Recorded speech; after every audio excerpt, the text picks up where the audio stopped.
In case you missed it, Arrowhead Game Studios' Helldivers 2 is out and pretty rad. It's available for PS5 and PC, and despite some matchmaking issues, offers an excellent co-op shooter experience with some interesting live service mechanics as players participate in a massive galactic war campaign.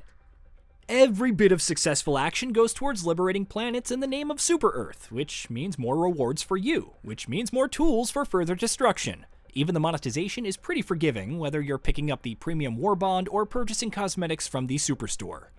Nevertheless, there's room for improvements beyond bug fixes. Here are 15 things that Helldivers 2 needs. Options for saving or remembering loadouts. One desperately needed quality of life change is the ability to save loadouts.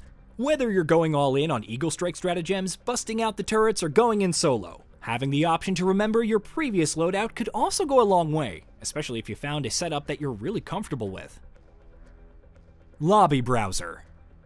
Even if quick play improves, Helldivers 2 desperately needs a proper lobby browser.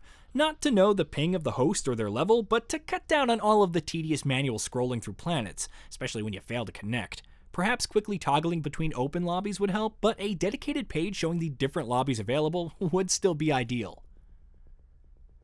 Vehicles.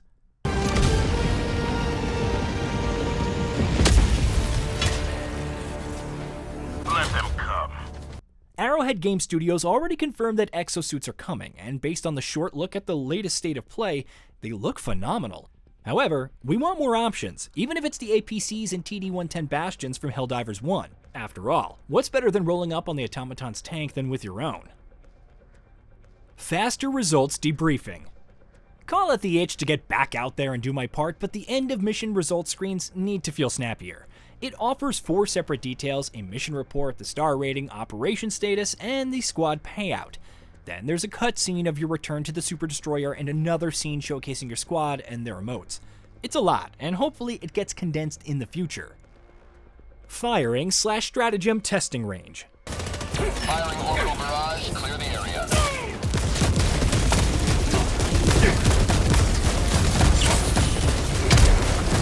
Whether you're a new player or a veteran in your Helldiver career, the best way to find out if a gun or a stratagem is worth unlocking is by trying it out. Of course, if you get the laser cannon and discover it's terrible, well, a range for testing out weapons and stratagems would be ideal. Maybe the tutorial area could be repurposed for the same. It could help you discern the proper radius or some stratagems and figure out how far back to run from an orbital 120mm HE barrage.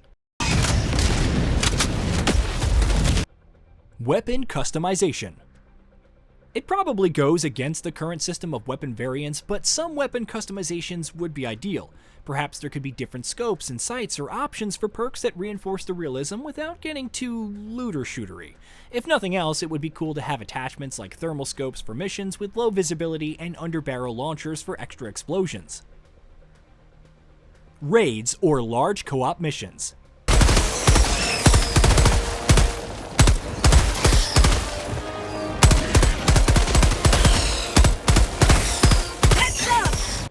A 4-player mission is already intense, especially on the higher difficulties. So why not have missions where 16 players drop in, progressing through objectives in raid-like order to defeat a Terminid Queen or some such boss? While Arrowhead CEO Johan Pilstead filed it under the wild ideas but probably too hard to do section of content, with network traffic and other barriers getting in the way, it would still be amazing. Welcome back style content. The Galactic War campaign in Helldivers 2 encourages long play sessions, but if you feel like taking a break, it's easy to return. That being said, with all of the planets liberated and changes through the galaxy, including a recent surprise invasion by the Automatons, having some content to welcome back those who have been away for a long period would be great. Perhaps some additional war medals and requisition slips to get them back into the groove. The former certainly helping if a new war bond is live. More biomes with unique conditions. There's a good amount of biomes in Helldivers 2, from forests and ice-covered planets to sandy plains, but there are still some ways to go compared to the original game. Once again, while the developer promises to add more, we'd like to see some set in abandoned urban landscapes, adding to that the Earth Defense Force feel. Of course, fighting through a Terminid hive or an abandoned station could also be cool, especially if they have unique environmental conditions. More varied missions and operations. New biomes or not, there must be more objective types. The recent Automaton invasion showcases how shorter defense-style operations could go. But how about objectives designed around being unable to extract? Super difficult objectives which function like suicide missions in Mass Effect 2, perhaps with each squad member having a specific role. That could mix things up further, adding more to the dramatic stakes. Long-term progression.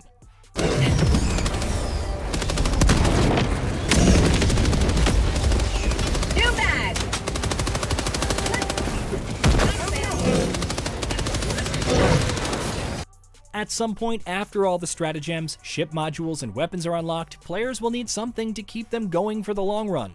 An endgame progression system would be ideal, perhaps with different trophies to showcase your accomplishments or some exclusive cosmetics. It would probably depend on how often new stratagems and war bonds are added, but even something to show off your lifetime career would be great. Rewards for helping lower level players.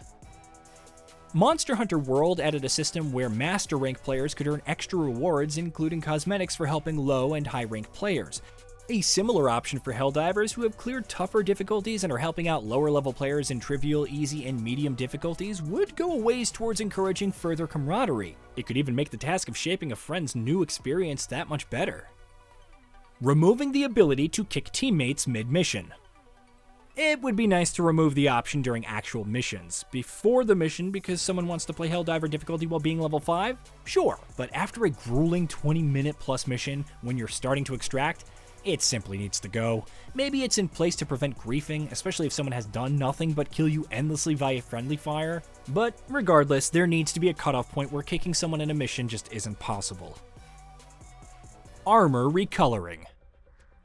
With the amount of super credits to earn and all of the different armor sets and helms available, being able to recolor them would be great, ideally for free. Some helmets may offer great designs but clash with the armor, and vice versa, while the color scheme on others may not be to everyone's taste. Regardless, an extra bit of cosmetic customization with some different patterns would be ideal. More stratagems and weapons. While new vehicles fall under wanting more stratagems, we'd also like to see different kinds. Perhaps bots that fight for you and have different roles, like healing and tanking damage. Additional weapon types like more machine guns, sniper rifles, launchers, marksman rifles, and more anti-tank options would also help further diversify the available strategies. Hey, did you know that we at Gaming Bolt upload new videos every day? Stick around, drop a like, subscribe, and hit that bell. And let us know what kind of content you'd like to see in the future with a comment below.